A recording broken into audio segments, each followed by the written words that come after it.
بسم الله. أعوذ بالله من الشيطان الرجيم. بسم الله الرحمن الرحيم. والتين والزيتون وطور سينين وهذا البلد الأمين لقد خلقنا الإنسان في أحسن التقويم ثم رددناه أسفل السافلين الذين آمنوا وعملوا الصالحات فلهم أجر غير ممنون فما يكذبك بعد بالدين أليس الله بأحكم الحاكمين صدق الله العلي العظيم. أحسن. اللهم صل على محمد وآل محمد. أحسن. بارك الله. So Alhamdulillah, we are here for the 9th day and the 10th night of Muharram al-Haram. I offer my condolences to all of you, to our Imam of the time, to our scholars, for the martyrdom of Imam Husayn al-Islam and his great companions. Tonight is the night of sorrow and sadness, and tomorrow is the day of sorrow and sadness.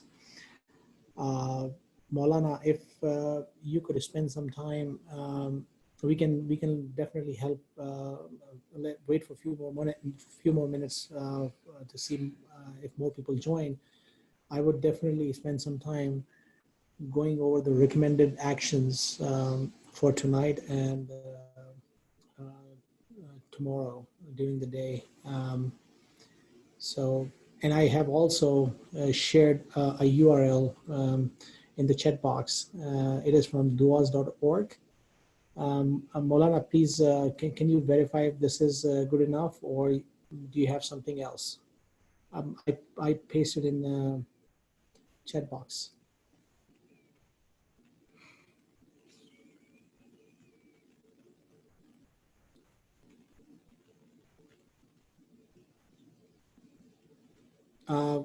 Okay, Maulana, we cannot hear you. I think let me. I'm sorry. Yeah. Okay. Sorry about that. Okay, so I wanted to show you guys this book that you probably already may have. Mafati al-Jinan. Yeah. Okay. If the English version, if you don't have it, I just want to encourage people to get it off of Amazon. And this is the most authentic source of A'mal that we have. That's been compiled, and I would encourage this as to be the primary guiding source. Now, a lot of these actions that we do, a lot of the things that a person can do, they're generally they're mustahab anyway. They're recommended acts to do anyway.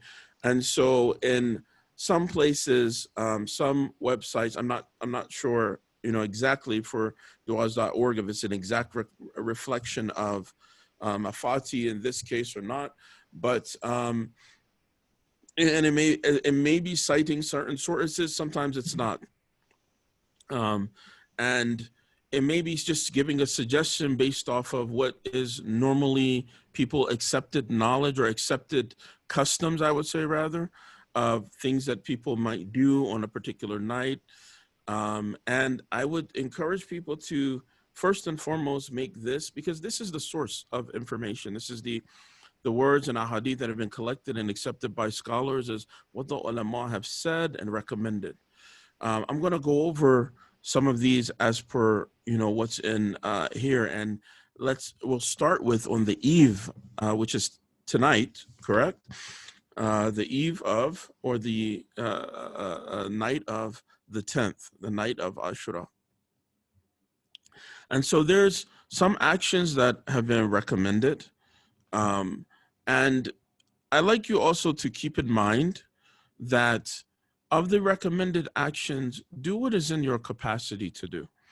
And what you do, instead of trying to just do quantities of things, do quality, do within a reasonable measure, take into consideration your circumstances.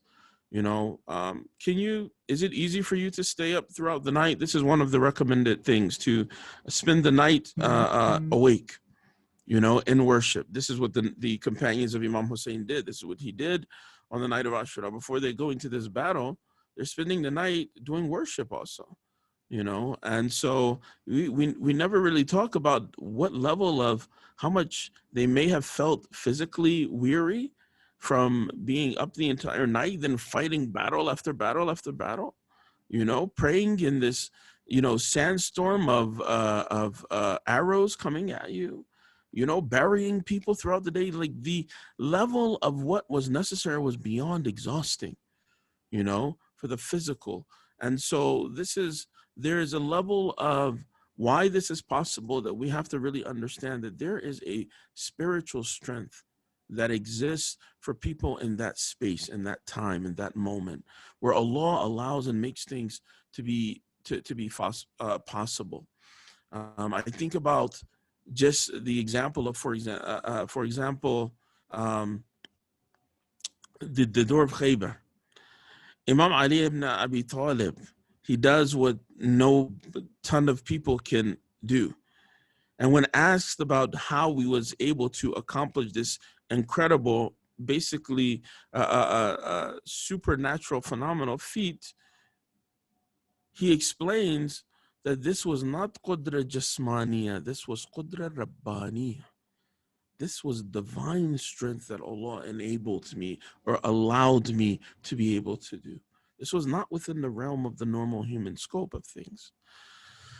So keeping that at the forefront of our minds, you know, our capacity, hopefully we are in a space where we're able to do something, and doing a'mal should be with a lot of attentiveness, you know.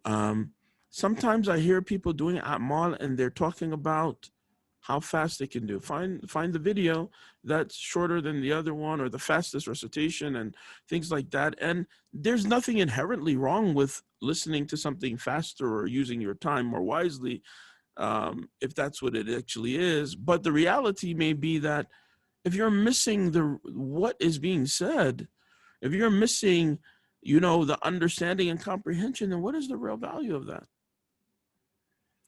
You know, on the nights of Qadr, sometimes we would perform the 100 rakat salat, or sometimes people like to perform, and this is not a official, this is an example where places and websites suggest to do this, and it is customary to do, and it is also good to do, but it's not necessarily a particular reflection of a'mal of that night per se, you know, and that is that people will make up missed prayers. Right? They'll make up, for example, with a week or however long it is of missed prayers that adds up to about 100 rakats altogether in totality. The 100 rakat prayer that's specific, that's mentioned in Mafati, is talking about 52 rakat prayers, right? A specific prayer for that night. Now, in the looking at things in the perspective of if you have obligatory prayers which you have not done or you have missed for some reason, it makes sense and it is valuable to do those.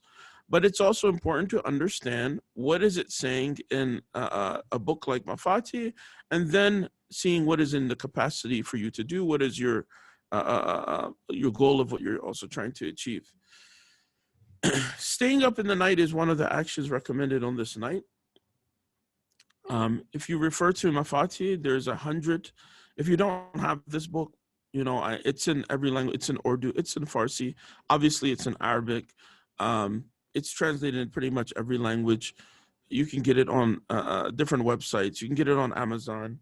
I would encourage you to definitely make a copy, have a copy in your house, and make that a habit, because it's not just talking about Muharram every month, right?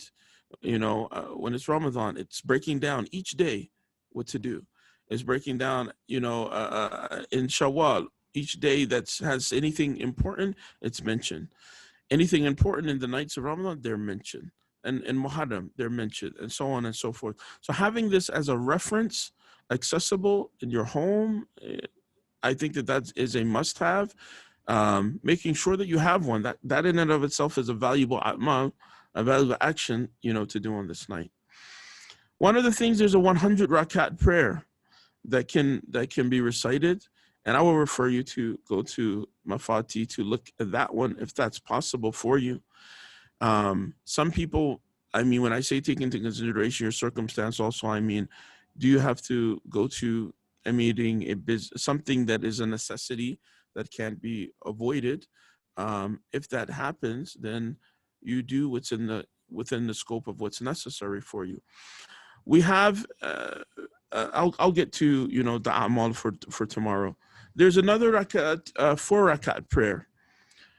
This 4 rakat prayer that's mentioned is performed towards the end of the night. So meaning the last solstice of the night, the last third of the night, the last part of the night, which is, that last couple of hours before Fajr, for example, before the adhan of Fajr. At that time, it's recommended to do this 4 rakat prayer. You recite Ayatul Kursi, Surah Ikhlas, Surah Falaq, Surah Nas. They're recited 10 times each after Al-Fatiha in every rakat. When you're finished, you recite Surah Tawheed 100 times for this particular 4 rakat prayer. There's another 4 rakat prayer that's recommended where you recite Surah Tawheed is recited 50 times after the Fatiha in every rakat. So Fatiha 50 times, Surah Tawheed. When you finish this one, I'm sorry, this is specifically called a prayer that Amir al-Mu'mineen used to make. So I would encourage that you do, if it's in your capacity, to at least do this one. It's not very difficult. It's 4 rakats, obviously in sets of 2 rakats and 2 rakats that you should do those. And you recite 50 times Surah Ikhlas after you say Surah Fatiha. Khalas. And you're finished for that particular prayer. Staying up in the night and any of the other a'mal that are mustahab in general, whether those are the things that are mentioned in Mafati. There are other things that if there is a source for it, then it may be acceptable.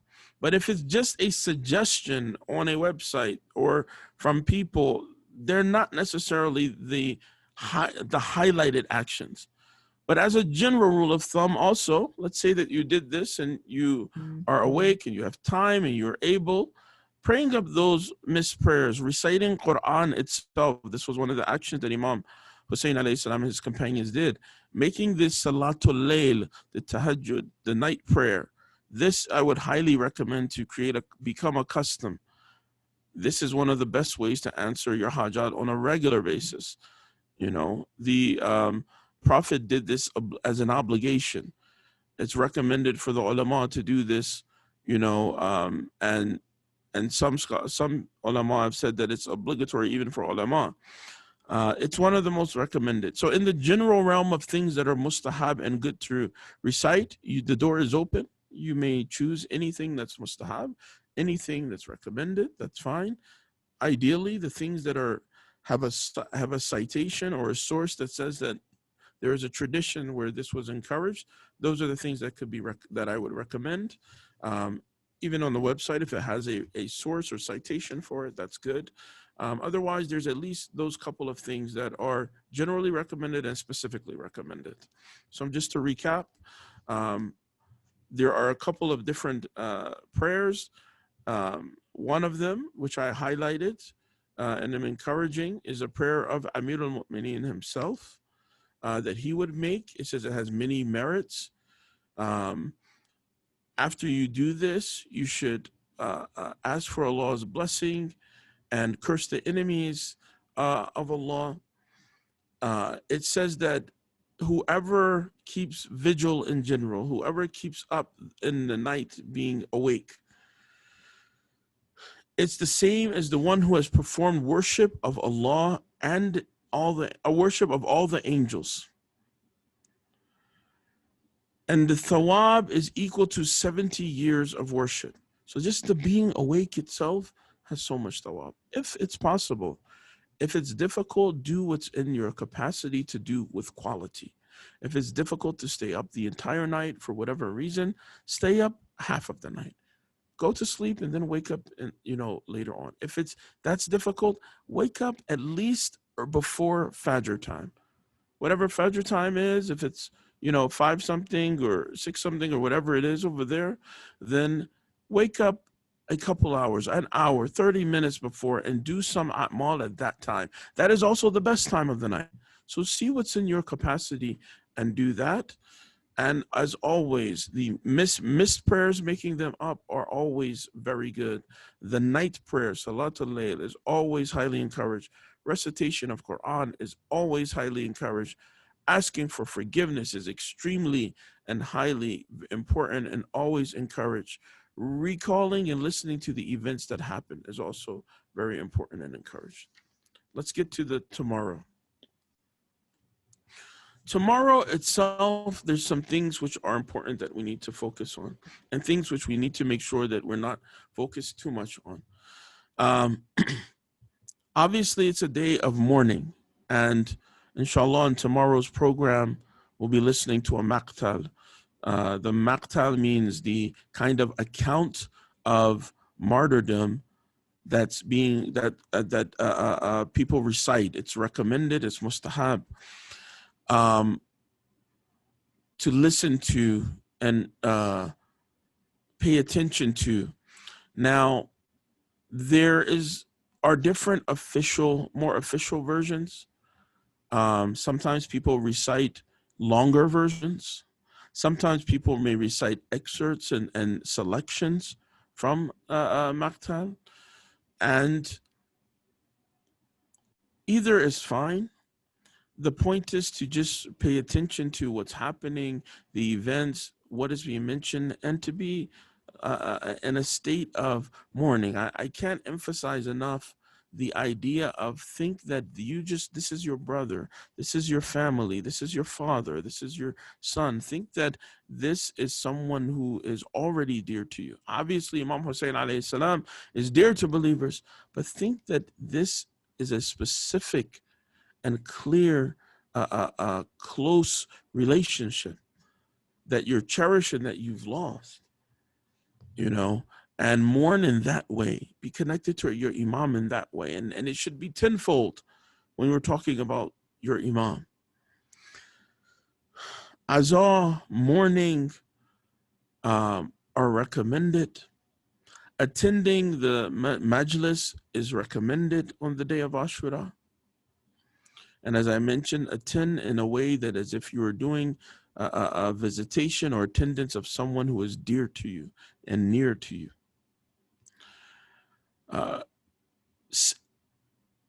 The way that people greet each other. It says that people should greet each other in a specific sentence, specific words. عظم الله أجورنا. Sometimes it's the longer version is mentioned, أجورنا بمصابنا بالحسين عليه السلام. And it goes on, وَجَعَلْنَا وَإِيَّاكُمْ مِنَ الطَّالِبِينَ بِالثَّارِهِ مَعَ وَلِيِّهِ الْإِمَامِ الْمَهْدِي مِنْ آلِ مُحَمَّدٍ عَلَيْهِمُ السَّلَامِ. By Allah, enhance our reward by virtue of our grief at the tragedy of Imam al-Husayn, and may He appoint us as being the avengers of the blood along with His wali, Imam Mahdi, and of the family of the Holy Prophet Muhammad sallallahu alaihi wasallam. It says this greeting is the way that people should greet each other, and I think the shorter "Adham Allah ajurana wa ajurukum" is what may happen and how people may greet, but this is what it's mentioned in Mafati as the way to greet each other.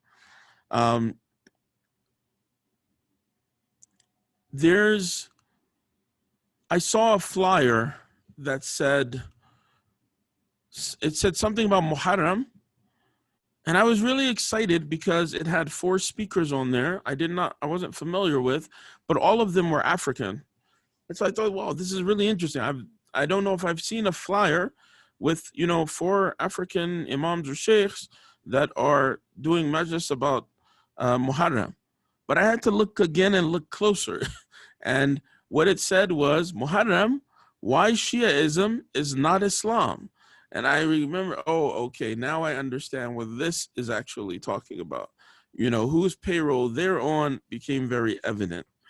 And it was all about basically every day talking about different things, some of the misconceptions, unfortunately, that some people have about Muharram itself. And so they will be talking about those things. Now, one of these things which is highlighted in Mafati, it goes into it and talks about it.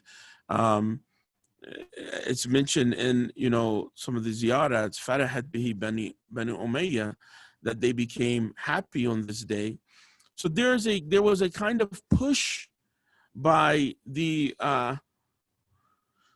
Umayyad regime to try to create something positive around this tragic day of Ashura. And so they tried to say that, no, this is mustahab to fast on this day. It's a day of celebration and things like that.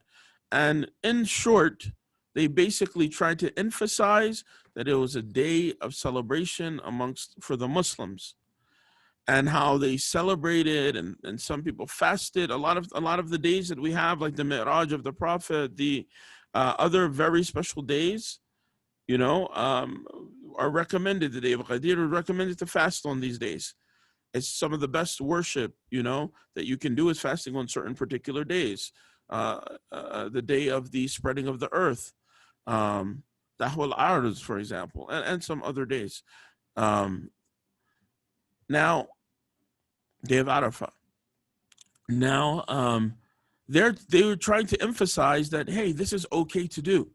You should do this. This is important. And there's so much that has been refuted that this was not a custom, and this was something that, even if it was predating Islam, that this was not something to be continued, especially if it's seen as a custom of celebrating the murder of the grandson of the Holy Prophet and the Imam of the time.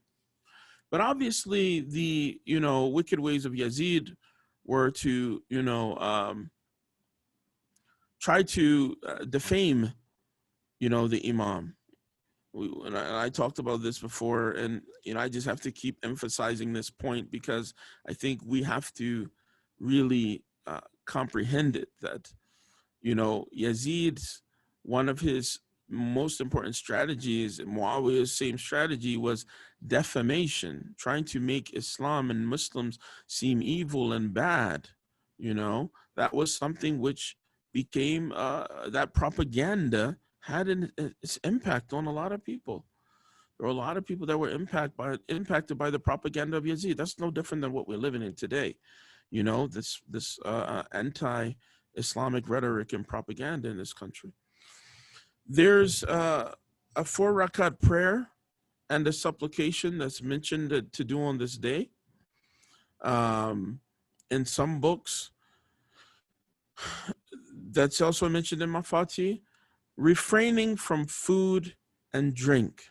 Now, what it's mentioning and what it's talking about, not to be confused with fasting, with the niyat of Sawm. You should not make the niyat of Sawm or fasting, but refraining or trying to participate in feeling that difficulty of what the Imam went through, what the Ahl Bayt went through, by staying away from food and drink for, from maybe the morning till in the afternoon, and then waiting until the afternoon to have something. And even then it's saying something simple, not to have a feast, like as if you're, again, something that would be more worldly or celebratory, to focus on that. And so the not eating, which is recommended, is not from the perspective of doing fasting. do not make the niyat to fast, but simply make the niyat to try to participate and empathetically comprehend the difficulty of Karbala. Refrain from activities that are considered the worldly dunyavi activities, whatever that is. You know, maybe that's just, you know, some cases maybe just making money, playing video games, maybe, you know, just watching something frivolously, doing something that is not of anything important, some things that make you forgetful of this purpose and this moment, and to be careful about those things. It's better to, again, it's not haram to, but it's better to stay away from that. It's better to engage in mourning and weeping. It's better to engage in azah. It's better to encourage your family members to also engage in azah. It's better not to work if that's a possibility. And I encourage people to really just assess themselves in their life. As I mentioned first, you know, what's in you, what's possible for you. You know, sometimes there's this kind of shaming of people for certain things, and I've seen people shaming someone for, oh my God, you're working. This is their means they have to work. And just because you're working doesn't mean you can't remember Imam Husayn if that's a necessity. Maybe it's not an option. Some people, they have a position where they can choose that option. They can decide not to work on that day and spend more time in the morning. Someone else may not have that luxury. They may not have that ability. They may be like the essential worker that doesn't get a choice about that. Even for that, every person should mourn in the way that they can, in the way that's feasible for them. This is what's important. We have to do what's in our capacity. This is what Allah wants from us. Sallu ala Muhammad wa ala Muhammad. Ali Muhammad. Ahsant.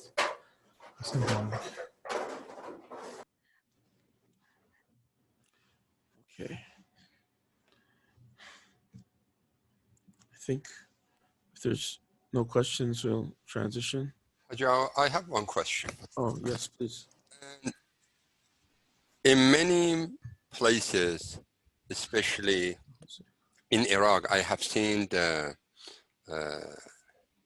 picture of Imam Ali and Imam Husayn, and especially on those, and they carry those, portrait, and then what we do know about all these pictures, and if it's reliable that we should, I see a lot of people have in their houses, you know, and what do you think on those, especially Imam Ali and Imam Husayn?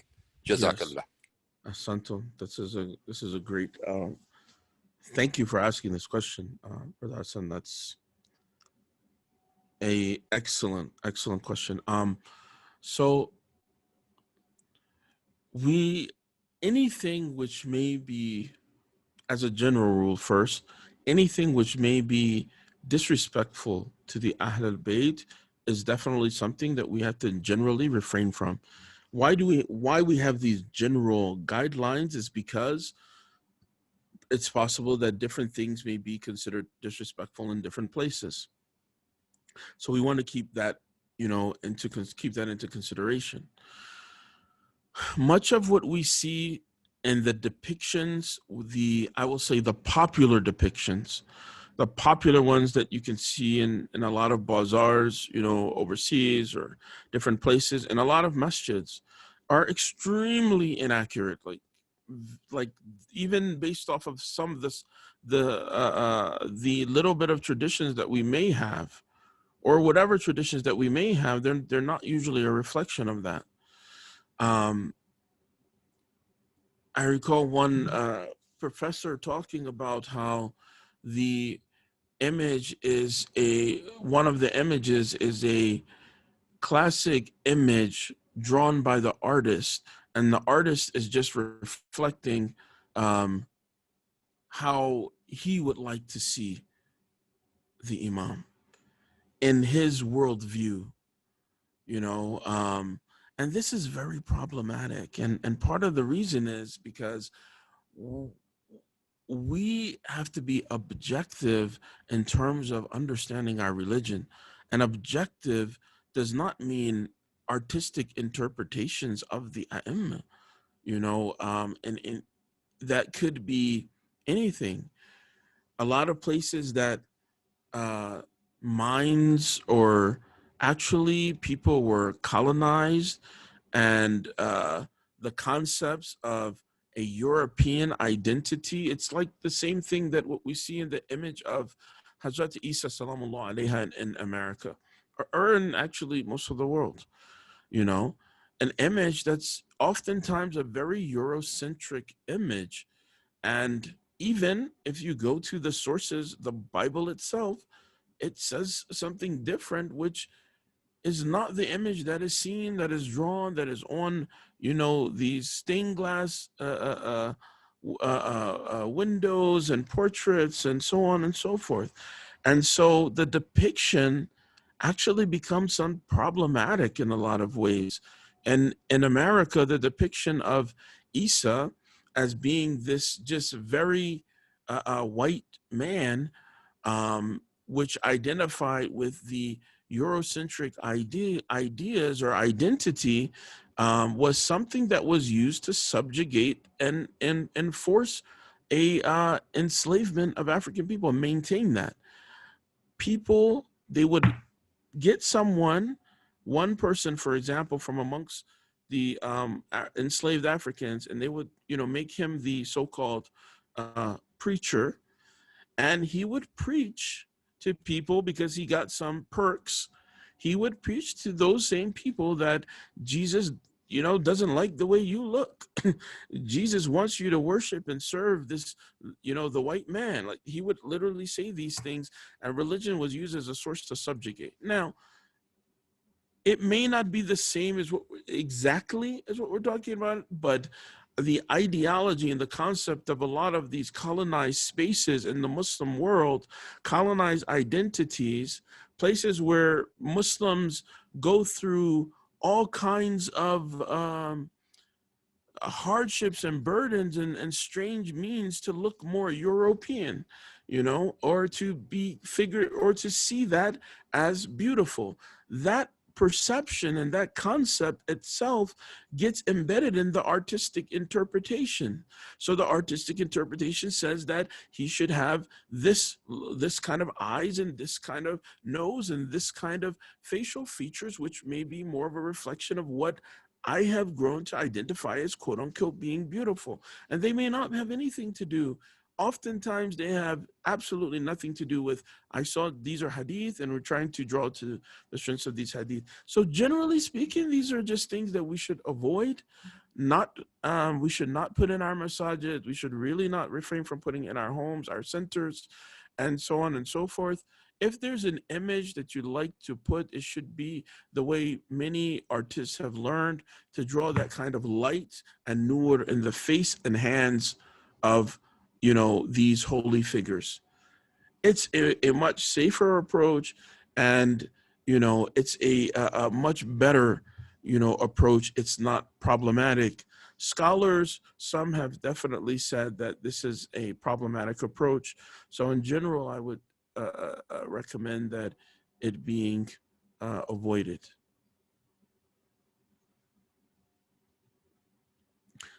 Someone is asking a question in the chat. Assalamu alaikum. Sorry, I cannot unmute. I have a question. Habib ibn Mazahir was a childhood friend of Imam Husayn alayhi salam. How come he was one of the oldest shaheed? He was at least 75, but Imam Husayn was 57. You know, I will, because we're just running a little short on time, inshallah, thank you for that question, Brother Hussein. And there's also an article that I may share. If you can tune in for tomorrow's program, I'll make sure that we start with, inshallah, addressing your question first. We went over just about 10 minutes from the time that I'm supposed to start our majlis tonight, but I want to make sure, inshallah, that we touch on that. So with your permission, inshallah, brother. Jazakumullah. I will attend to. Just going to copy and paste this question and answer it for tomorrow, inshallah. Thank you. Sallallahu ala Muhammad wa ala Muhammad. Allahumma salli ala Muhammad wa ala Muhammad. Brothers and sisters, please do feel free to unmute yourselves to at least say salawat. I would appreciate that. Allahumma salli ala Muhammad wa ali Muhammad wa ajil farajahum. Santum, give us that virtual Husayni energy. Inshallah. Santum, jazakumullah. أعوذ بالله من الشيطان الرجيم بسم الله الرحمن الرحيم والحمد والثناء لرب العالمين وأفضل الصلاة والسلام على أشرف الأنبياء والمرسلين حبيب قلوبنا وشفيع ذنوبنا والطبيب نفوسنا أبو القاسم المصطفى محمد اللهم صل على محمد وعلى أهل بيته الطيبين الطاهرين المعصومين المظلومين ولعنة الله على أعدائهم أجمعين إلى قيام يوم الدين رب اشرح لي صدري ويسر لي أمري واحلل عقدة من لساني يفقه قولي. Allahumma salli ala Muhammad wa ala Muhammad. أفضل العبادة الإخلاص. The greatest form of worship is sincerity. Imam Husayn alayhi salam and his companions were mukhlisin. They were the most noble, most sincere of companions. All of his companions had an opportunity not to become martyrs or not to die, not to be killed on the day of Ashura. These companions chose that fork in the road. They went down the path, which was the path which was going to lead them closer to Allah. We don't always think about courage and being Husayni in the context of our day-to-day activities and endeavors. We definitely see why Imam Husayn had this degree of ikhlas. We see why there was so much purity and sincerity in the actions of his companions. We see choices being made all throughout the day of Ashura. We see martyrs being beheaded on a battlefield. We see people wanting to take arrows in their body to protect their imam. We see infants becoming going back to Allah after having just recently come into this world. We see heroic champions striving to bring water to a camp, losing limbs, losing sight, leaving this world, but loving every moment of his servitude to his imam. We see ikhlas in every single level. We see it at every level. And as we talked about yesterday, the idea of that fire of ikhlas that we saw that never subsided, that is something that didn't start on Tasu'ah. It didn't start on the night of Ashura. It didn't start then. It was something that was going back many, many years. The Abbas that was the right-hand man of Imam Hassan alayhi salam.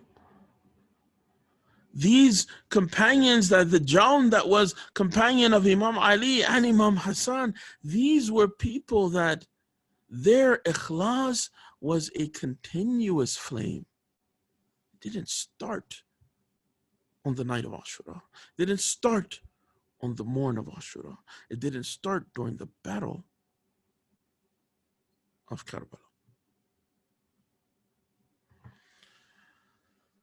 I always sincerely, I appreciate, I love the level of enthusiasm and passion that I see in the Muslim community in the days of Muharram and on the day of Ashura. The sincerity is definitely there. May Allah really truly reward all of those who sincerely attend marasim, attend majalis, recite nohas, recite poetry, coordinate the events and programs, share them, have any role, just sit and attend them, all of them, mourn and weep tears, all of them. May Allah, I pray that Allah elevates your status. But what happens to this fire after the day of Ashura, after Shama Ghariban, after these nights are long gone? Arba'in will come, but then after Arba'in is gone, in a few months when it's Christmas time, where will our minds and hearts be? When it's New Year, when it's next year, all across the months moving forward, we're worried and focused about making sure we're doing our taxes. We have travel that we want to go, things that we need to do, life that's happening. Will our fire still be there? Where will it be?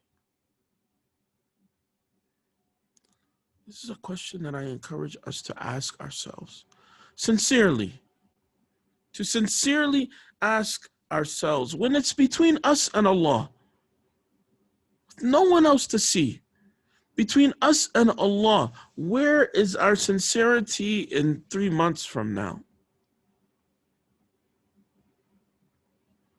Where does it go? Does it fade away? Do we forget how sad we were on the night of Ashura? Does this all go away? Do we forget? Was it just a moment in time?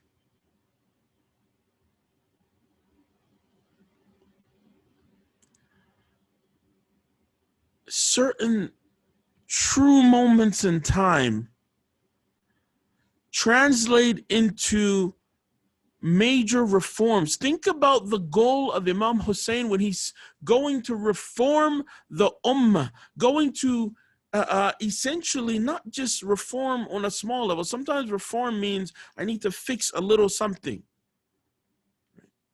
So like there are so many police shootings and killings, so people lobby to have some reforms. For example, that there should be body cameras, in the next few years, eventually, that police are supposed to have at least have the body cameras and hopefully not turn them off.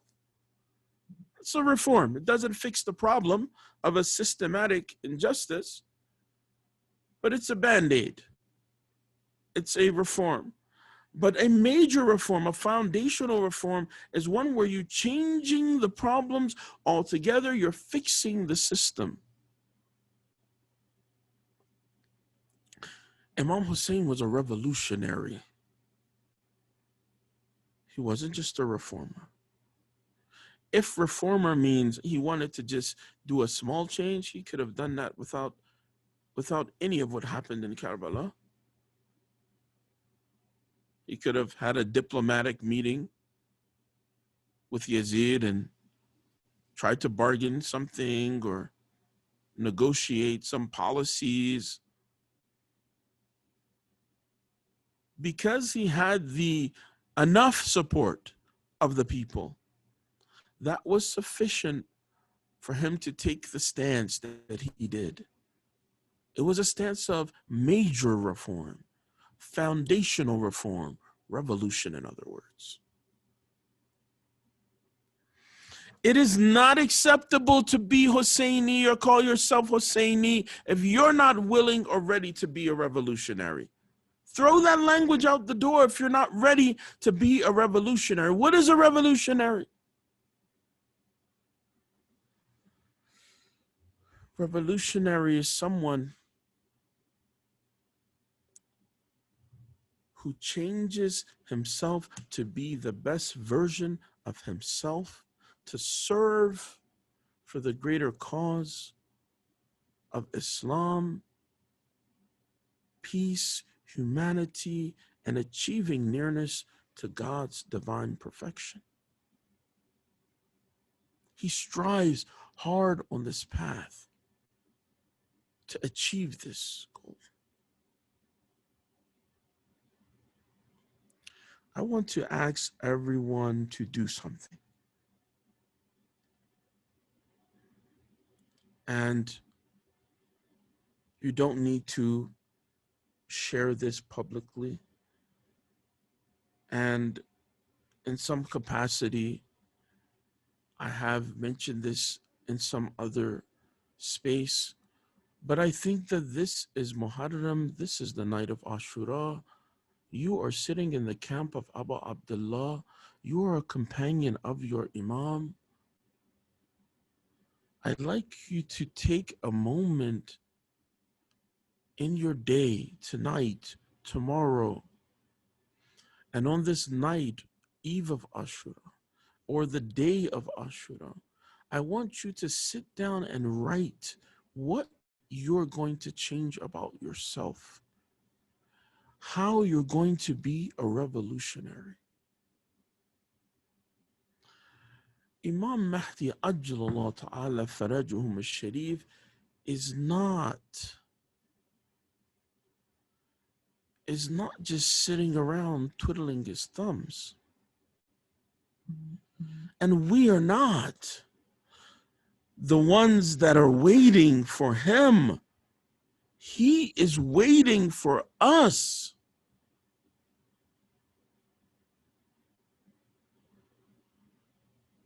He is already at the state of perfection. He's the Ma'asum Imam, infallible leader of humanity. We are the ones who need to get to a point of readiness. What am I struggling with?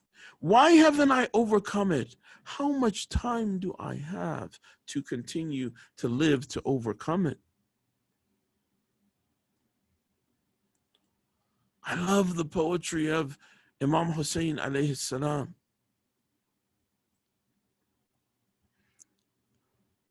The one where he talks about the time.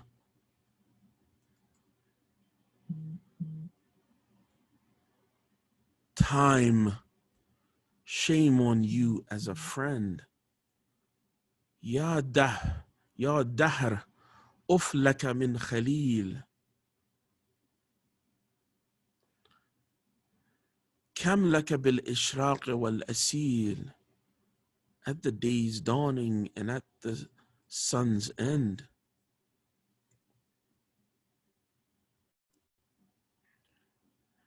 Man sahib o talib qatil. How many a companion, how many a being, a seeker have become a corpse, have died. وَالدَّهْرُ لَا يَقْنَعُ بِالْبَدِيلِ. The time will not be satisfied with a substitute. Every person and everything will have its moment in time. وَإِنَّمَا الْأَمْرُ إِلَى الْجَلِيلِ. The matter will rest with the Mighty One, with Allah. وَكُلُّ هَيْ سَالِكُ السَّبِيلِ. Every creature is on this path, will journey along the path, the inevitable path. So while we are journeying along this path, while we are going step by step down this road, and every day we become just a little bit closer to our time ending in this world, what did our life look like? How did we live? How did we live? Being Husayni is not just about how did he die, it's about how did you live? How did you take the Husseini principles and apply them to your life? How did you live? What type of life did you live? How close did you become to your perfection? What did you do to change your shortcomings in life? What did you change about yourself? Take a pledge, take a moment, make your commitment real and anew. Renew that commitment. Write down something that you're going to change. Write down what you're going to fix. What is a shortcoming that will be an obstacle for you becoming Husseini, becoming a companion of the Imam of your time? Is it that greed? Is it jealousy? Is it an apathy? Is it shortcomings in worship? Dismissive of obligations like prayer, like hijab, like paying my khums, like going to Hajj? Is it selfishness? Is it stinginess? Is it a lack of kindness to my children or to my parents? What is it that I need to improve in myself? Let me make a pledge to work on myself. And let me realize that time, as the Imam said, this is not a good friend. It leaves. It's gone.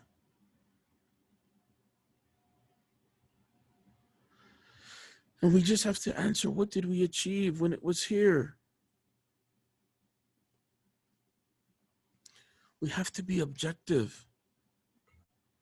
We have to be objective in our practice of Islam. We have to be objective in how we apply the teachings of the Ahl al-Bayt. It doesn't make any sense. It doesn't help us if after all of Muharram and Karbala and all the tears and all of the azah, nothing is different. How can we feel good about ourselves if nothing changes? If I don't emerge as someone better? When I say objective, I mean objective even to the point of the way that we approach how we learn about the deen. I want to give you an example of this. Every year in this country, there's some Muslims that struggle with their Islamic identity, American identity, back home identity, that struggle with how they feel or what they should do when it's Thanksgiving, when it's Christmas, when it's these holidays. And you find people going to different extremes even sometimes. I want to give you an example of people who felt that they were being objective. People that felt that they were being objective, what did they do? They went to ask about the question of, well, how do I, what should I do? What should I do in this situation? What is my responsibility as a Muslim? Do I follow, this, do I follow this particular, approach of celebrating? Do I absolutely not celebrate? What do I need to do? And I want you to pay attention to this because this is part of the process, but it's a practical example of what does that look like. So two parties, both of them thought that, what, we're going to ask this question from, the sources from the office of the marja. Okay. That seems like an objective idea, right? I'm asking the question. I want to know what's the right way, what's the right thing to do. I want to do my duty to Allah and to Islam. Ahsan, beautiful, wonderful. When they wrote the question, one group wrote this way: there is a holiday that is nice and peaceful, and it is the celebration of the birth of Isa ibn Maryam alayhi salam, which we revere, and it's a way of showing respect to Prophet Isa and Prophet Maryam and belief in him. Is it okay for Muslims to partake in this event? Well, obviously, the nature of how the question is framed matters. The other group wrote their questions. There is this pagan ritual holiday that has shaitanic customs, that is a example of the polytheist, and some Muslims want to partake in this. Is it permissible for us to partake in this kind of satanic pagan ritual? Obviously, the answer is clear. So in there, as we talked about the sincerity, how much time do we have to actually actualize our potential by actually applying sincerity in our life and in our actions? They almost deceived themselves in a way, because they did approach and say, you know what, I'm being objective and I'm asking the question for guidance. But the way that they asked the question was a complete reflection of their personal perspective. The group that wanted to get an answer no, they framed their question in a way that the answer to that particular supposition and circumstances would be no. The people who wanted to get an answer, yes, framed their question in a way and a supposition where the answer would likely be yes. Neither person asking question did so with any true sincerity and being objective. So objectivity is a part of this sincerity. Even in what we learn, even in what we practice, even in how we do things. Are we doing it the way that the Imam would be most pleased, Allah would be most pleased, or we want to inflect our personal perspective into things so that it can be a certain way because that's the only way? People ask a scholar a question with a but and an idea and an answer that they already have. They're looking for validation, not an answer. They're looking for proof to prove someone wrong, not an answer, not a understanding. This is a true understanding is a reflection of someone's humbleness. Knowledge must be attained with a state of humbleness. That's the ikhlas, that's the level of ikhlas that we need in going to Amir al-Mu'mineen, and going to Imam Ali, and going to become near these figures which we revere so much. That is what it will look like.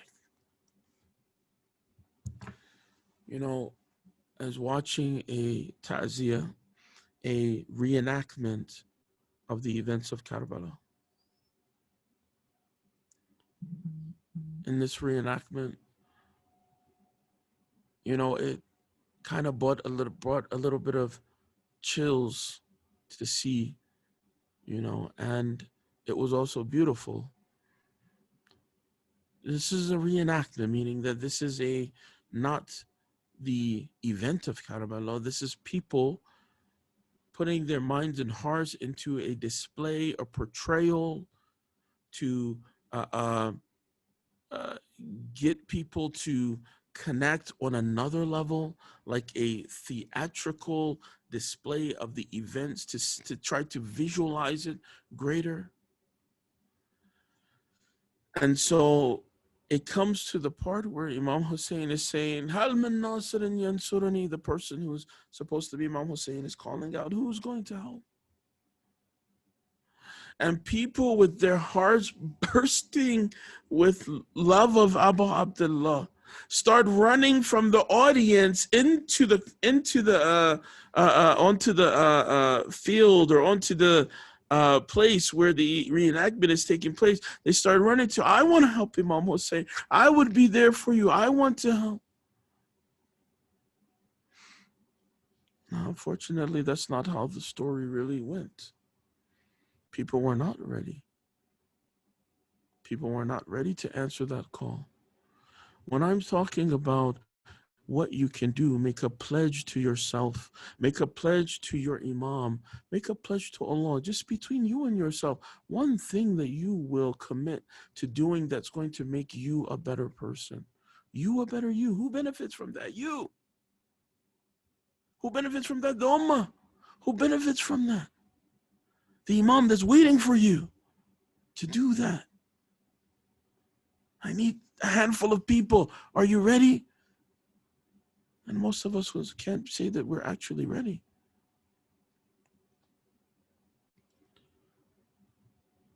So there's an idea of being Husayni in the moment at that time of Imam Husayn and being Husayni today. We have many battles that we have to fight. Many battles. Homeland Security, they gave one of the ulama a really hard time about a book called The Great Jihad. The guy wants to call his supervisor, oh my God, I think we found something big. He's got the book, the manual. Rasulullah sallallahu alaihi wasallam said the great jihad, the great struggle is the struggle of the nafs. It's the struggle to conquer my ego and myself, to reform myself to the point where I revolutionize myself. I revolutionize my heart. So they come in there asking this brother, so you're a believer in this great jihad, aren't you? I said, absolutely. Absolutely, and you should be too. He wants to do da'wah and invite people. You should be too. What are you talking about? They must have thought he lost his mind. No, the great jihad, yes. I'm striving for the inner peace. I'm striving for getting rid of the mistakes that I may make in my life. I'm striving to be a better human being. I'm striving to be a better father, a better parent, a better husband. I'm striving to get rid of my arrogance, to get rid of my pride. I'm striving to be more humble. I'm striving to be more patient when I'm dealing with folks like this.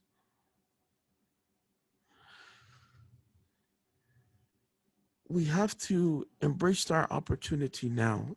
Al-fursatu tamurru marra as-sahab. Opportunity passes like the passing of a cloud. When Abu Abdullah alayhi salam began to look around, after his back had been broken and so many had been martyred and murdered, Imam Husayn alayhi salam realizes that it's his time. He has to be the one that will go to the battlefield. He has to be the one to stand up and to fight.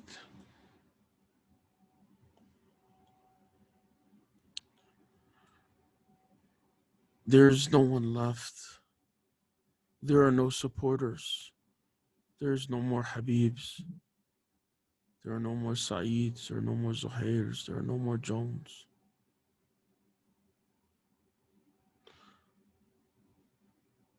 There are no more children left to be sacrificed. There are no more people to go to the front lines.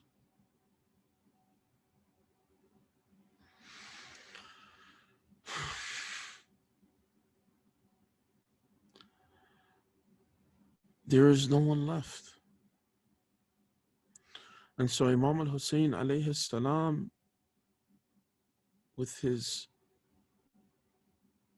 sword, prepares himself to go to the battle. It says in the maqtals that many people approached to kill Imam Husayn and they got afraid. It's like they couldn't go through with it. They came walking forward and then they just walked back. They just became fearful. They We're afraid of maybe what this means. What if I am the person in history who is always remembered as the murderer of Abu Abdullah? That became a deterrent, and many people stayed away.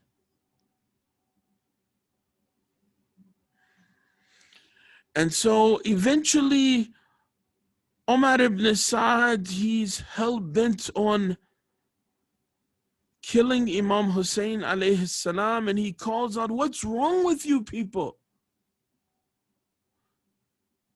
Woe to you, what are you waiting for? Let's take down Husayn now." They had no mercy. They had no hearts. It was completely ruthless. Then they begin to attack Imam Husayn alayhi salam from all sides. They struck him on his hand, on his shoulder, until they made him fall to the ground on his face. They hit him with arrows, or some accounts, spears. Until Imam Husayn alayhi salam, his body is beginning to separate from his soul, transitioning away from this dunya, going to the open arms and welcoming arms of Bibi Fatima, of Ali ibn Abi Talib, of Rasulullah, of these other shuhada who are waiting. And finally, the Mal'oon sits upon the chest of Hussein. Jalis ala sadri. He sits upon the chest of Imam Hussein.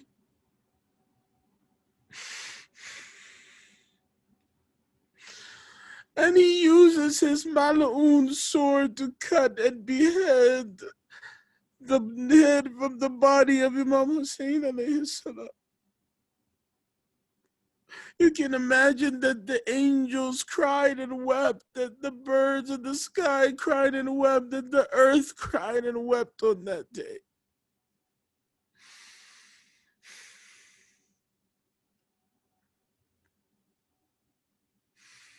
Hussein al-Shaheed, Hussein al-Madloom.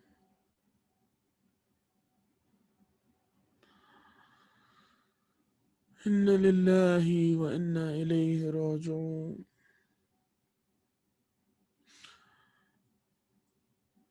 سيعلم الذين ظلموا أي منقلب ينقلبون. السلام على الحسين وعلى علي بن الحسين وعلى أولاد الحسين وعلى أصحاب الحسين. السلام على جميع شهداء Karbala.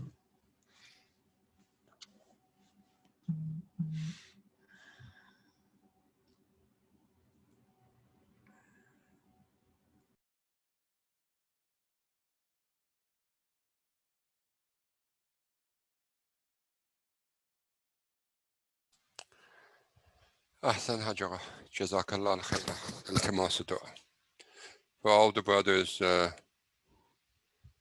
who want to do Latmiya, this is the time, inshallah.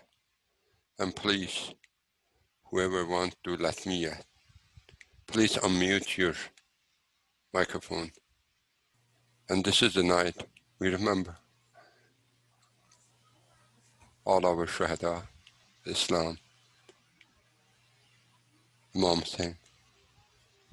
Jazakallah khair. Salawat par Muhammad wa ali Muhammad.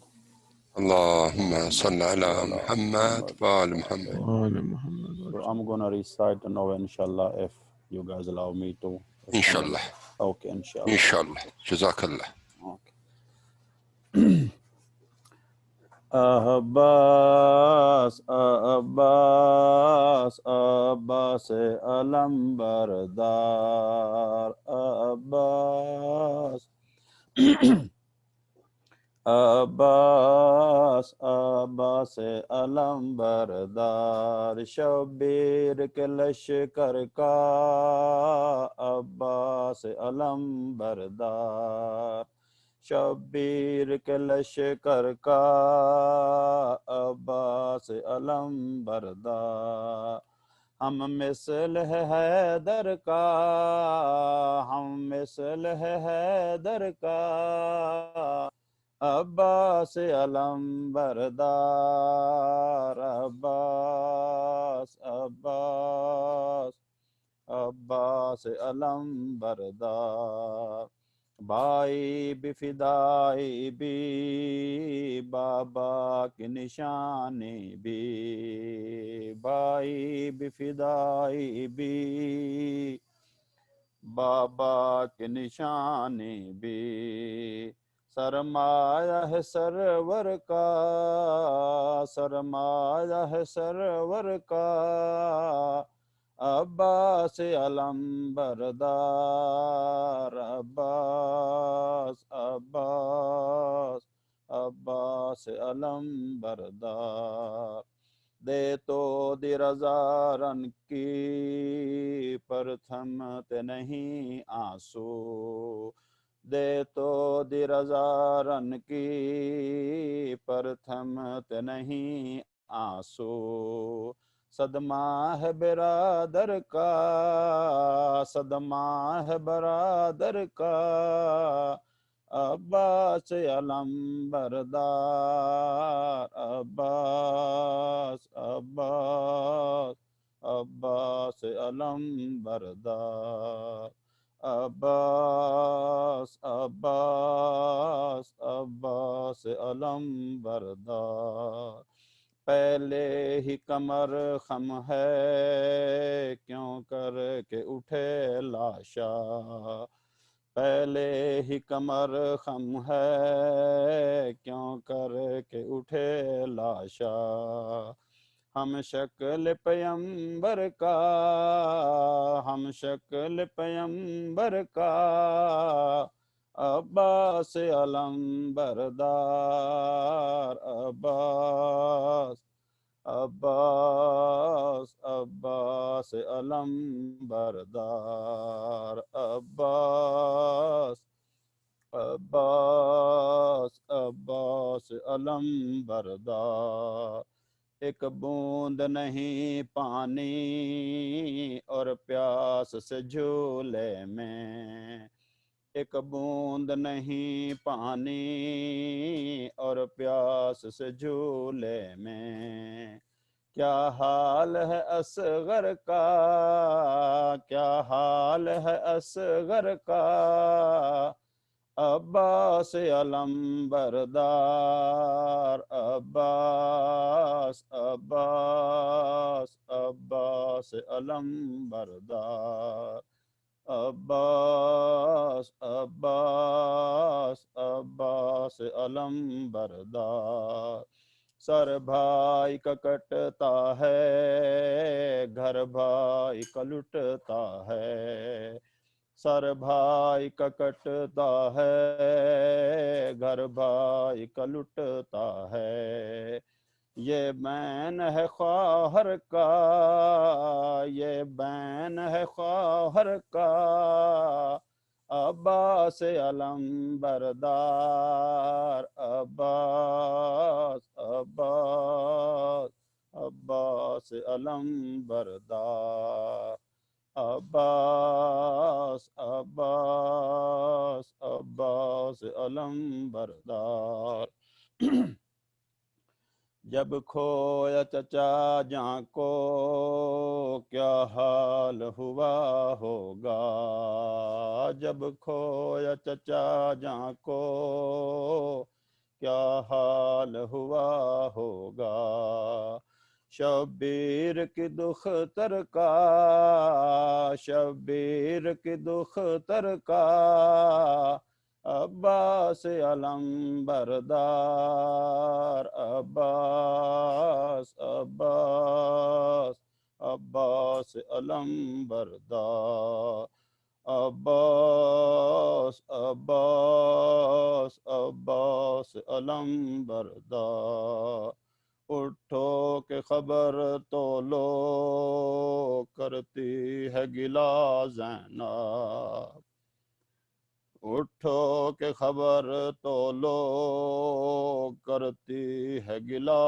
زینب لٹتی ہوئی چادر کا لٹتی ہوئی چادر کا عباس علم بردار عباس عباس عباس علم بردار عباس عباس عباس علم بردار تم ہوتے اگر زندہ اس قدر نہ لٹنا تھا تم ہوتے اگر زندہ اس قدر نہ لٹنا تھا گھر آل پیمبر کا گھر آل پیمبر کا عباس علم بردار عباس عباس عباس علم بردار عباس عباس عباس علم بردار اب گردن مولا پر پھیرے گلئی خنجر اب گردن مولا پر پھیرے گلئی خنجر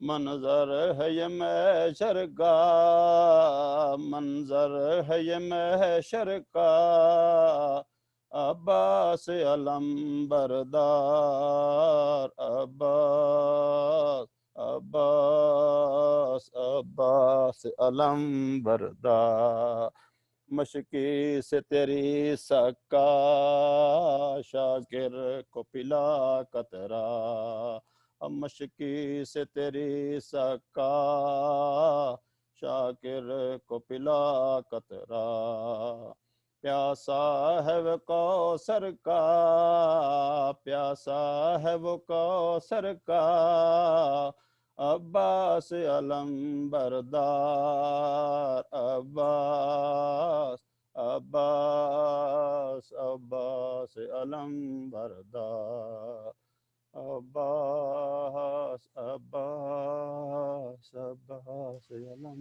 بردار صلوات بر محمد و آل محمد اللهم صل على محمد وآل محمد. محمد وعجل فرجه. Brother Huzur, Jazakallah. Thank you so much.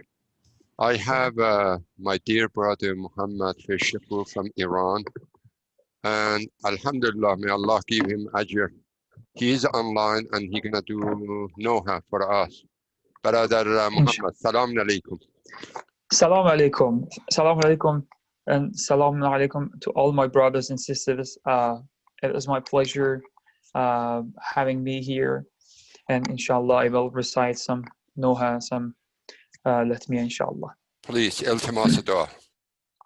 Jazakallah khair, inshallah. My brother recite Noha from Abbas ibn Ali alayhi salam. So let me continue our tawassul to the most gracious brother of the Imam Husayn alayhi salam. Kashif الکرب مولا دخیلک عباس دخیلک عباس دخیلک عباس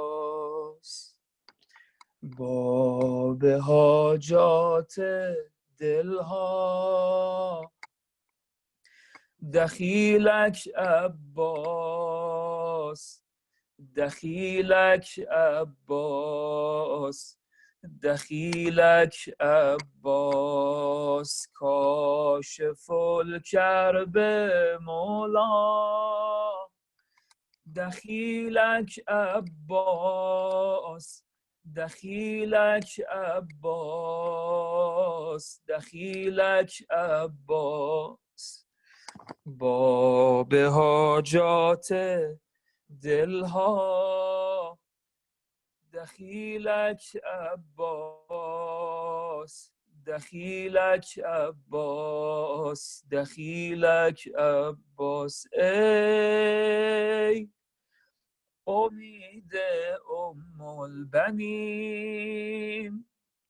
شدی مقطوع الیمین بخر ما را اربعین ای امید ام البنین شدی مقطوع الیمین بخر ما را اربعین روز جزا شهیدان در حسرت آن مقام تو گفته به نفسی انت امام تو مدد عزیز ام البنین عزیز ام البنین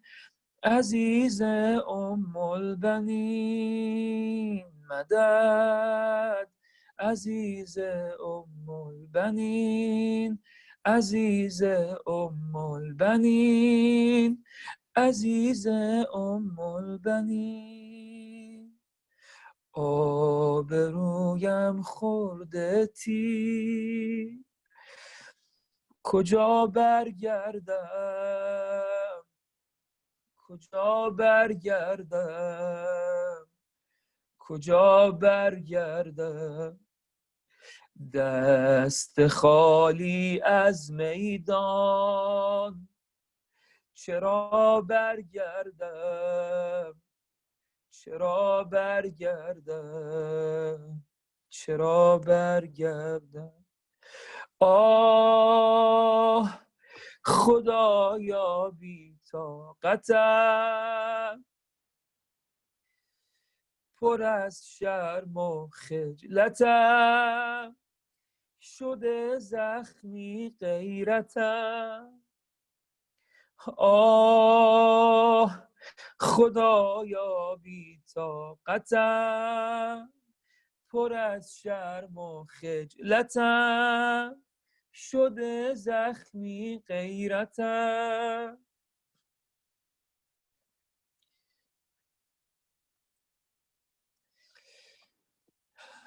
به هلهله شدم آگه ز بی حیایی لشکر بزن گره دگر بر من جرت خواهر مدد عزیز ام البنین عزیز ام البنین عزیز ام البنین مدد عزیز ام البنین عزیز ام البنین عزیز ام البنین مدد عزیز ام البنین عزیز ام البنین عزیز ام البنین مدد عزیز ام البنین عزیز ام البنین عزیز ام البنین امشب قرآن به لب است فردا بر اهل سنان امشب قرآن به لب است فردا بر اهل سنان. You can beat your chest. چشمان زینب تو فردا بر نگران امشب قرآن به لب است فردا بر اهل سنان چشمان زینب تو فردا بر نگران امشب آیات وصال امشب تسبیح و دعا فردا در قتل گهند قربانی های منا ای برادرم قصه سفر مگو جان زینبت امشب از سحر مگو از وداع ما بیش از این دگر مگو ای پناه من میکشد مرا سختی وداع تو میکشد مرا سختی وداع تو مولایا حسین ای عزیز فاطمه مولایا حسین ای عزیز فاطمه مولایا حسین مولایا حسین ای عزیز فاطمه مولایا حسین ای عزیز فاطمه مولایا حسین ای عزیز فاطمه مولایا حسین ای عزیز فاطمه در رویا دیده امت با خونها بست خضاب در رویا دیده امت با خونها بست خضاب چشمانت تشنه دوست لبهایت تشنه آب در رویا دیده امت با خونها بست خضاب چشمانت تشنه دوست لبهایت تشنه آب میدان خالی شده از یاران همدل تو میزد با هر چه که بود جسمت را قاتل تو یوسفم چه شد بر تن تو پیرهن خاتمت چه شد ای غریب بی کفن جان فاطمه پاسخی بده به من ای پناه من میکشد مرا سختی وداع تو میکشد مرا سختی وداع تو مولایا حسین ای عزیز فاطمه مولایا حسین ای عزیز فاطمه مولایا حسین ای عزیز فاطمه مولایا حسین فغى الحزن سيلا بقلبي كأني بواد البلاء بجنب الفرات فأبكي عليك لحد العماء هو الدين دين الرسول وأحييته بالدماء هو الماء مهر البتول وأنت قتيل الظماء فأنت الحسين وسبت الرسول أبوك علي وابن البتول يا حسين يا ابن الزهراء يا ابن الزهراء يا ابن الزهراء يا حسين يا ابن الزهراء يا ابن الزهراء يا ابن الزهراء يا حسين يا ابن الزهراء يا ابن الزهراء يا ابن الزهراء صلى الله عليك يا أبا عبد الله. Thanks for listening. Thank you, Brother Muhammad. I hope tomorrow we have program also in the morning. I hope you join us, inshallah. Inshallah. Inshallah, please. We are looking forward. It is my honor. Really, it is my honor. I hope may Allah give me tawfiq, inshallah. Alhamdulillah. And also, always you are in our heart in Salt Lake City. Our brothers and sisters never forget you.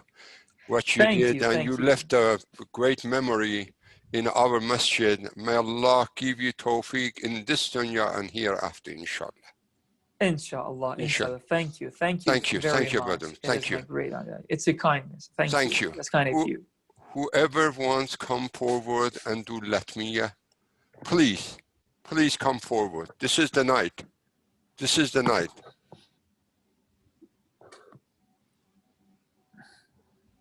If you have any poetry, if any other kind of latmiyah in Urdu, in Arabic, in Farsi, and then please come forward. I have some English poem, a short one for Hazrat Abbas alayhi salam. Please come forward. I wanted to do at the end, I don't want to interrupt anything. You are not interrupting, brother. We are online, and please come forward. Jazakallah al-khairah.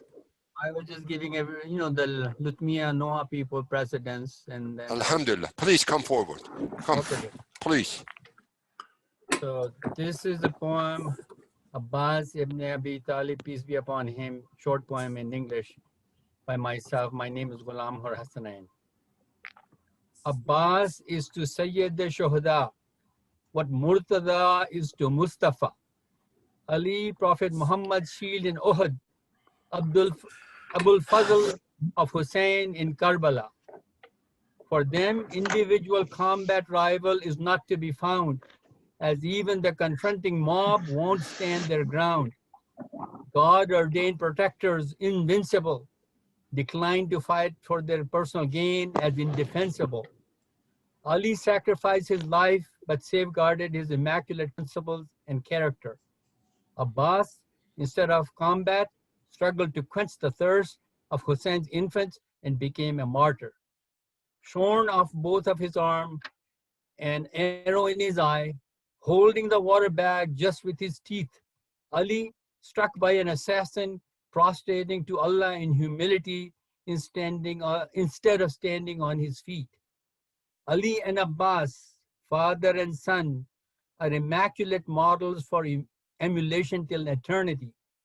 One the standard bearer of our Prophet's clan of Hashim, the other successor to the Prophet sent by Allah as a mercy to humanity. Allahumma salli ala Muhammad.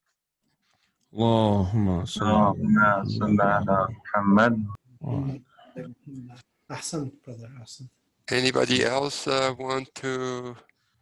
I also have a quick poem that was written by my brother. It's about being a shaheed or being a martyr. Oh, Allah bless him. Please go ahead, please. Bismillahir Rahmanir Rahim. It's harder to be a martyr than you think. Have you ever fought outnumbered 400 to 1 under the caustic sun, opening the battle by exhorting devils to obey the Almighty One, After going 72 hours without anything to drink, it's harder to be a martyr than you think. Have you ever traveled with old men and 6-month-old child for hundreds of miles, aware that you'll all be massacred in unprecedented brutal style, with insides on fire, suffering from shortage of drink? Believe me, it's harder to be a martyr than you think. Have you ever refrained from fighting a small group of men before they joined by friends, knowing their sole purpose is to put your life to an end, yet save them from death by giving away the last of your drink? It's harder to be a martyr than you think.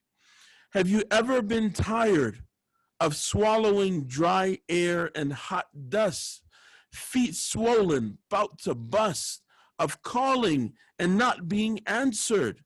Is there any helper to help us? Being unable to fulfill children's request for a drink, it's harder to be a martyr than you think. Have you ever been insulted, family looted, plundered, hijab torn off, skin worn off, tortured because you weren't around, humane treatment sworn off, and sisters request to be given their hijab but refuse anything to drink? It's harder to be a martyr than you think. Have you ever prayed that through enormous pain and loved ones being slain, you'll be patient, brave, and submissive to Allah, like the companions of Husayn in Karbala? Everyone has a right to water, so when you're denied a drink, remember, it's harder to be a martyr than you think. It's Shaykh El-Mekki, my brother. Sallallahu alaihi Muhammad wa ala Muhammad. Allahumma salli ala Muhammad wa ali Muhammad. MashaAllah. Ahsan, that was very beautiful. Thank you. Thank you. Brother Mehdi, come on forward, please. Jazakallah. Thank you. Unmute yourself and please go ahead. Salawat ala Muhammad wa ali Muhammad. Allahumma salli ala Muhammad wa ali Muhammad.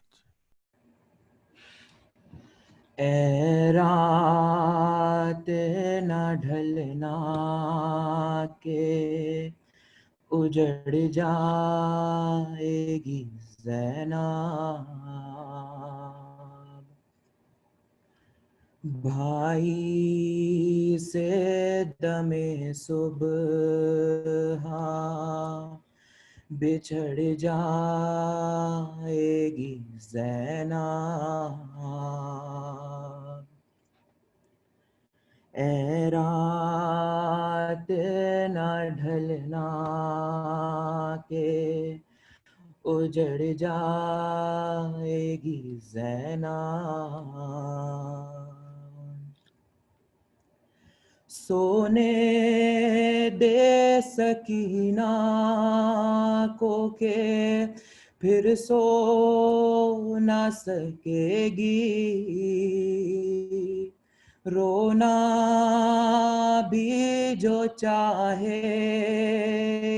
तो फिर रो ना सकेगी, असगर से मुलाकात तो फिर हो ना सकेगी, ए रात ना ढलना के उजड़ जाएगी ज़ैनब,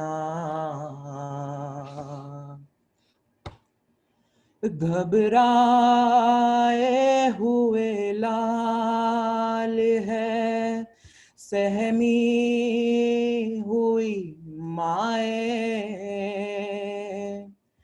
जी भर के मैं दे दूं अली अकबर को दुआएं,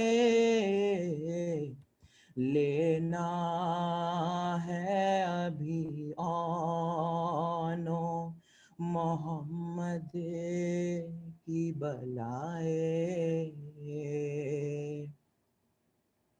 اے رات نہ ڈھلنا کہ اجڑ جائے گی زینب اے رات بکھر جا تیرے بس میں ہے جہاں تک مٹ جائیں گے کل آلے پیمبر کے نشاط باقی ہے یہ منظر علی اکبر کی ذات اے رات نہ ڈھلنا کہ اجڑ جائے گی زینب ہر چند کے بچوں کی ابھی پیاس ہے باقی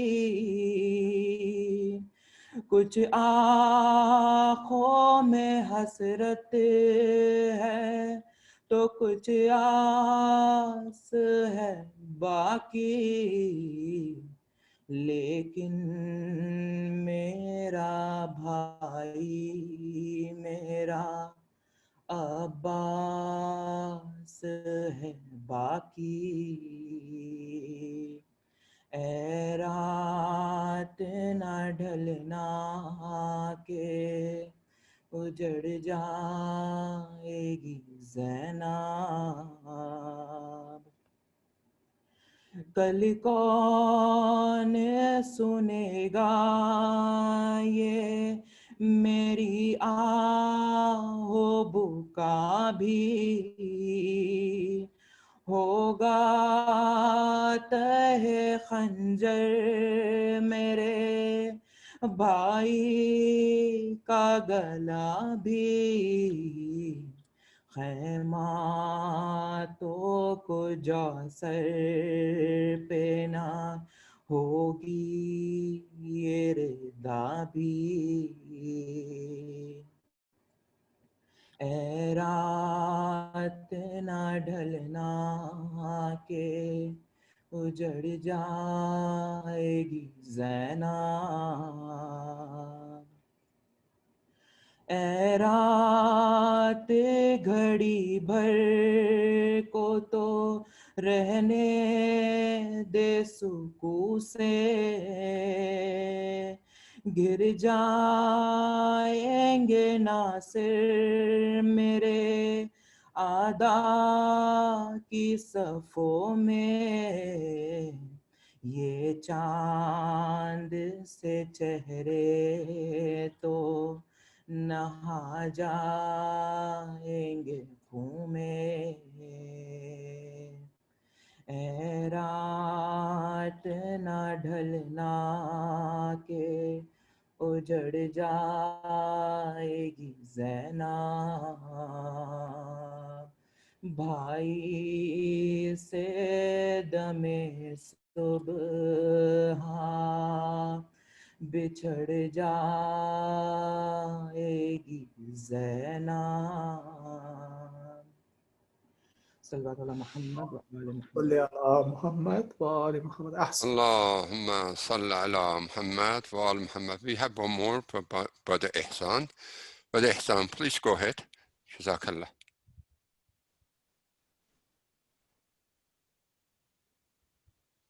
Brother Ihsan, are you there? Yes, brother, alhamdulillah, I'm here. Go ahead, please. Thank you. Thank you. Bismillahirrahmanirrahim. Allahumma salli ala Muhammad wa ali Muhammad. Allahumma salli ala Muhammad wa al Muhammad. نیز سے اصغر کو نظر آئی جمادر دیکھا کھلا سر ہے پریشان ہے مضطر. رونے لگے کہنے لگے تب علی اصغر ماں مجھے اپنے سینے سے لگا لے ماں مجھے اپنی گودی میں چھپا لے ماں میں نیزے پہ ہوں ماں میں نیزے پہ ہوں ماں مجھے اپنے سینے سے لگا لے ماں مجھے اپنی گودی میں چھپا لے ماں میں نیزے پہ ہوں ماں میں نیزے پہ ہوں.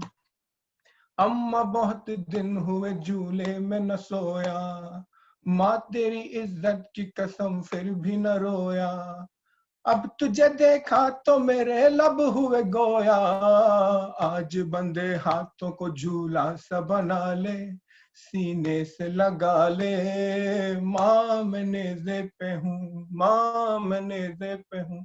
جسم کہاں سر ہے کہاں ہائے مقدر اماں بدن رہ گیا کربل کی زمین پر اماں تیرے ساتھ چلا آیا میرا سر کرتا تجھے کیسے لینوں کے حوالے سینے سے لگا لے ماں میں نیزے پہ ہوں ماں مجھے اپنے سینے سے لگا لے ماں مجھے اپنی گودی میں چھپا لے ماں میں نیزے پہ ہوں ماں میں نیزے پہ ہوں.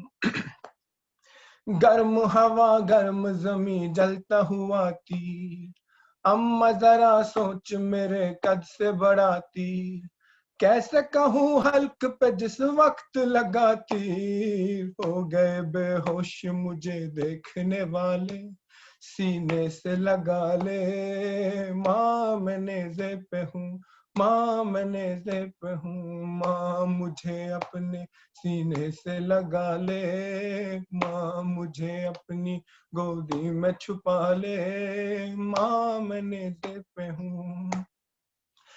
اور کب سے سکینہ نے نہیں مجھ کو کیا پیار کرب و بلا کوفہ کہاں شام کا بازار ڈرتی ہے کیا خون سے برے دیکھ کے رخسار نیز کے نزدیک ذرا اس کو بلا دے سینے سے لگا لے ماں میں نیزے پہ ہوں ماں میں نیزے پہ ہوں ماں مجھے اپنے سینے سے لگا لے ماں مجھے اپنی گودی میں چھپا لے ماں میں نیزے پہ ہوں. دھوپ میں تم نے نہ کبھی گھر سے نکالا اماں بڑے پیار سے تم نے مجھے پالا آج نہیں کوئی مجھے دیکھنے والا تو ہی مجھے دھوپ کی شدت سے بچا لے سینے سے لگا لے ماں میں نیزے پہ ہوں ماں میں نیزے پہ ہوں. ارے دیکھ تیرا لخت جگر یوں تو ہے اصغر نیز سواری میں ہے اکبر کے برابر نو کے سنا پر ہے ستارہ سا میرا سر میری شجاع اپنے گلے مجھ کو لگا لے سینے سے لگا لے ماں میں نیزے پہ ہوں ماں میں نیزے پہ ہوں. ماں مجھے اپنے سینے سے لگا لے ماں مجھے اپنی گودی میں چھپا لے ماں میں نیزے پہ ہوں ماں میں نیزے پہ ہوں.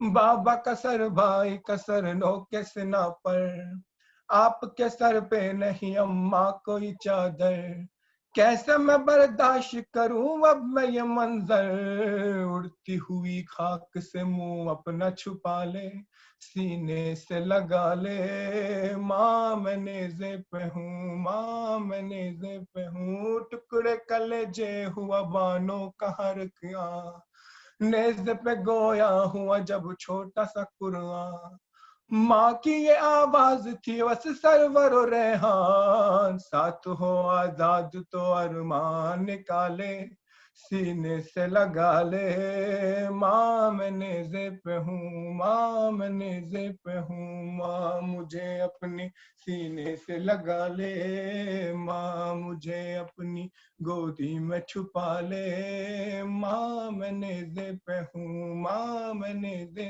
पे हूँ اللهم صل على محمد وآل محمد.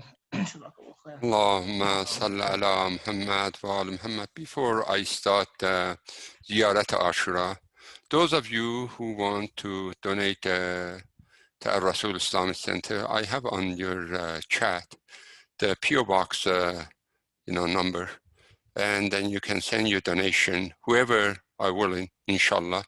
After all, our masjid, even though it is closed, but still we have mortgage, we still have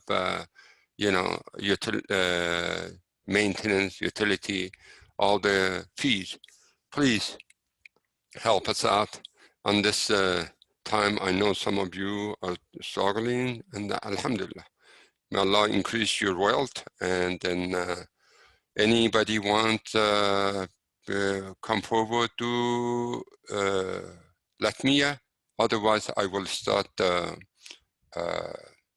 Ziyarat Ashura. Brother Hassan, just quick reminder for everyone. Sure.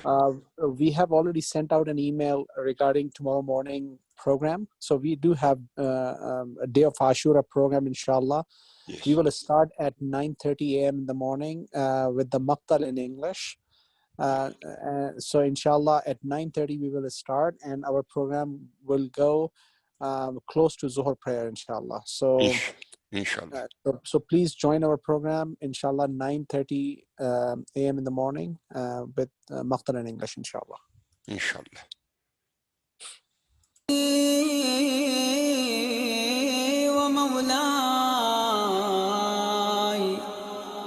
ومعتمدي ورجاي ذخري وذخيرتي في آخرتي ودنياي الإمام الحسين عليه السلام زيارة مني ونيابة عن والدي وعن والد والدي وعن إخواني وأخواتي وعن جميع المؤمنين والمؤمنات قربة طاعة إلى الله تعالى السلام عليك يا أبا عبد الله السلام عليك يا ابن رسول الله السلام عليك يا ابن أمير المؤمنين وابن سيد الوصيين السلام عليك يا ابن فاطمة سيدتي نساء العالمين السلام عليك يا ثار الله وابن ثاره والوتر الموتور السلام عليك وعلى الأرواح التي حلت بفنائك عليكم جميعا سلام الله أبدا ما بقيت وبقي الليل والنهار يا أبا عبد الله لقد عظمت الرزية وجلت المصيبة بك علينا على جميع أهل الإسلام، وجلت وعظمت مصيبتك في السماوات على جميع أهل السماوات. فلعن الله أمة أسست أساس الظلم والجار عليكم أهل البيت، ولعن الله أمة دفعتكم عن مقامكم وأزالتكم عن مراتبكم التي رتبكم الله فيها. ولعن الله أمة قتلتكم، ولعن الله الممهدين لكم بالتمكين من قتالكم. برئت إلى الله وإليكم منهم ومن أشياعهم وأتباعهم وأوليائهم. يا أبا عبد الله إني سلم لمن سالمكم، وحرب لمن حاربكم إلى يوم القيامة. ولعن الله آل زياد وآل مروان، ولعن الله بني أمية قاطبة، ولعن الله ابن مرجانة، ولعن الله عمر بن سعد، ولعن الله شمرا، ولعن الله أمة أسرجت وألجمت وتهيأت وتنقبت لقتالك بأبي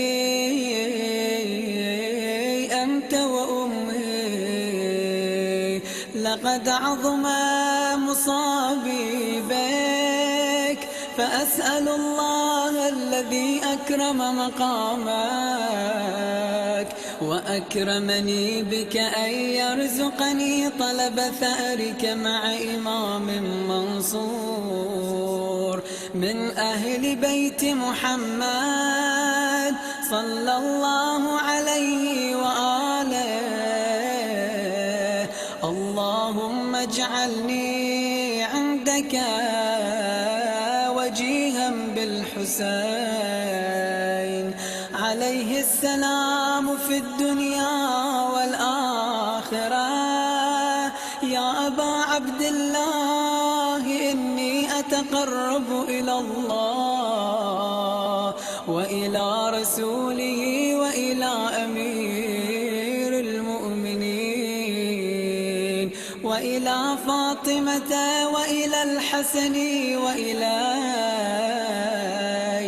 بموالاتك وبالبراءة ممن قاتلك ونصب لك الحرب، وبالبراءة ممن أسس أساس الظلم والجور عليكم. وأبرأ إلى الله وإلى رسوله ممن أسس أساس ذلك وبنى عليه بنيانه وجرى في ظلمه وجوره عليكم أهل البيت وعلى أشياعكم. برئت إلى الله وإليكم منهم وأتقرب إلى الله وإلى رسوله ثم إليكم بموالاتكم وموالاة وليكم. وبالبراءة من أعدائكم والناصبين لكم الحرب، وبالبراءة من أشياعهم وأتباعهم. إني سلم لمن سالمكم، وحرب لمن حاربكم، وولي لمن والاكم، وعدو لمن عاداكم. فأسأل الله الذي أكرمني بمعرفتكم ومعرفة أوليائكم، ورزقني البراءة من أعدائكم، أن يجعلني معكم في الدنيا والآخرة، وأن يثبت لي عندكم قدم صدق في الدنيا والآخرة. وأسأله أن يبلغني المقام المحمود الذي لكم عند الله، وأن يرزقني طلب ثأركم مع إمام مهدي ظاهر ناطق منكم.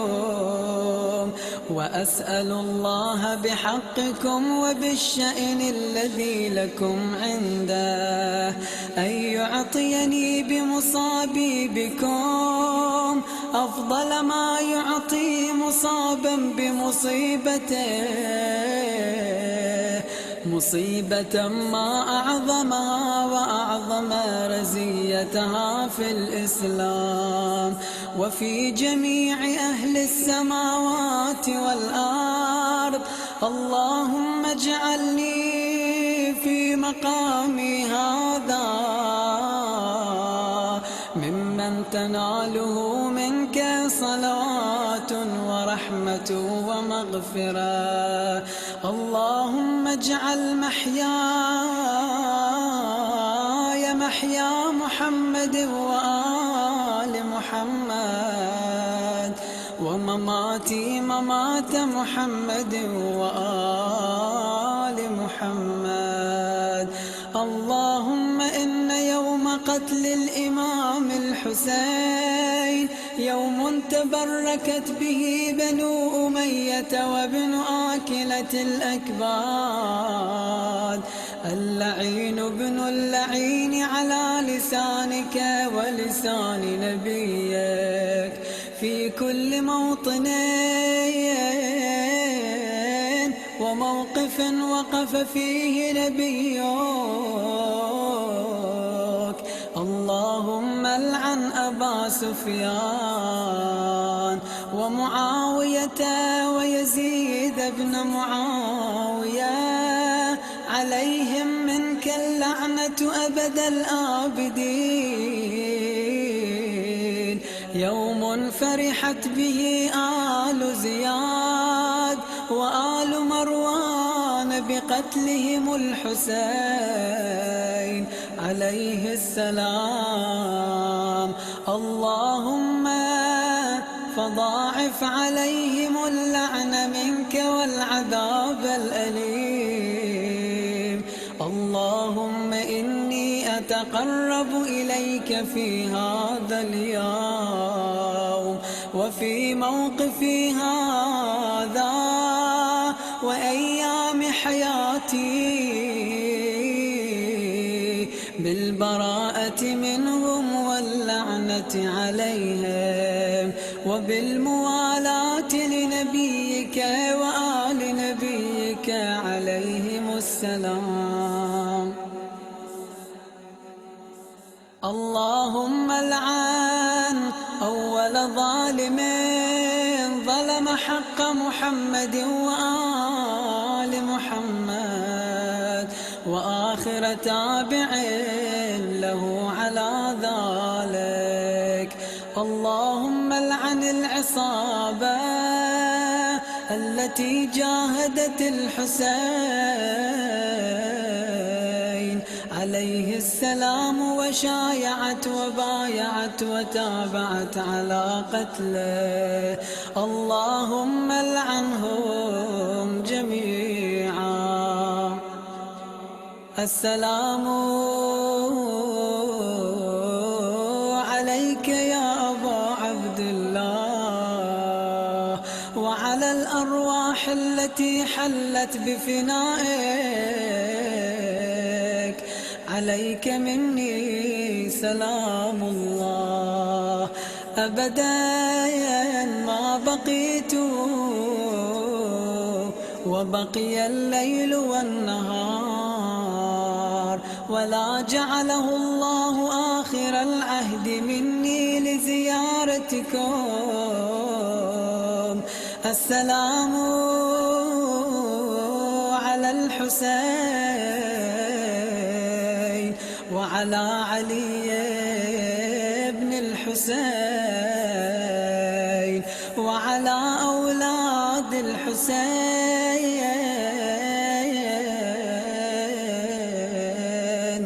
وعلى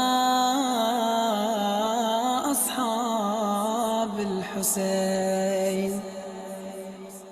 اللهم خص أنت أول ظالم باللعن مني، وابدأ به الأول ثم الثاني والثالث والرابع. اللهم العن يزيد خامسا، والعن عبيد الله بن زياد وابن مرجانة وعمر بن سعد وشمران وآل أبي سفيان وآل زياد وآل مروان إلى يوم القيامة. اللهم لك الحمد حمد الشاكرين لك على مصابهم. الحمد لله على عظيم رزيتي. اللهم ارزقني شفاعة الحسين عليه السلام يوم الورود، وثبت لي قدم صدق عندك مع الحسين وأصحاب الحسين الذين بذلوا مهجهم دون الحسين عليه السلام. صلى على محمد وآل محمد. اللهم Hajarat, please make a dua. Jazakallah al-khayra.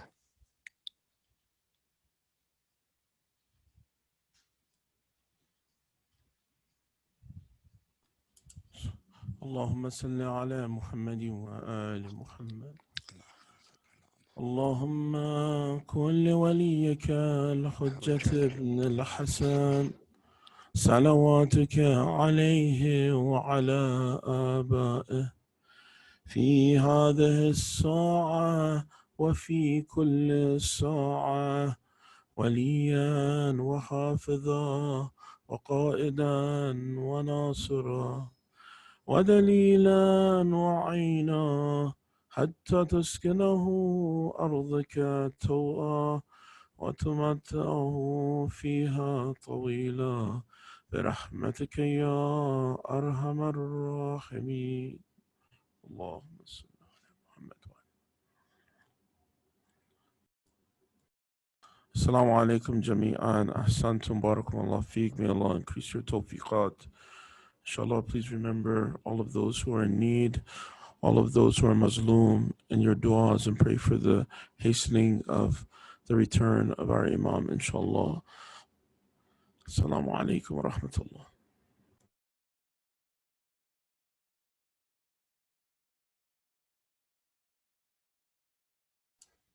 Brothers and sisters, we conclude our program tonight. Inshallah, we join tomorrow morning.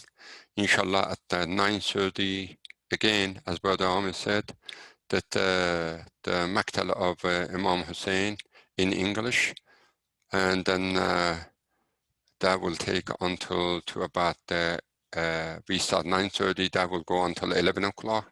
And right after that, inshallah, we will do our program until Salat al-Zuhr, inshallah. And then, until then, inshallah, keep us in your dua. And for the soul of all the mu'mineen and mu'minat and shuhada, rahimallahu man qara Surah Al-Fatiha, masbuqatan bis-salat ala Muhammad wa ali Muhammad.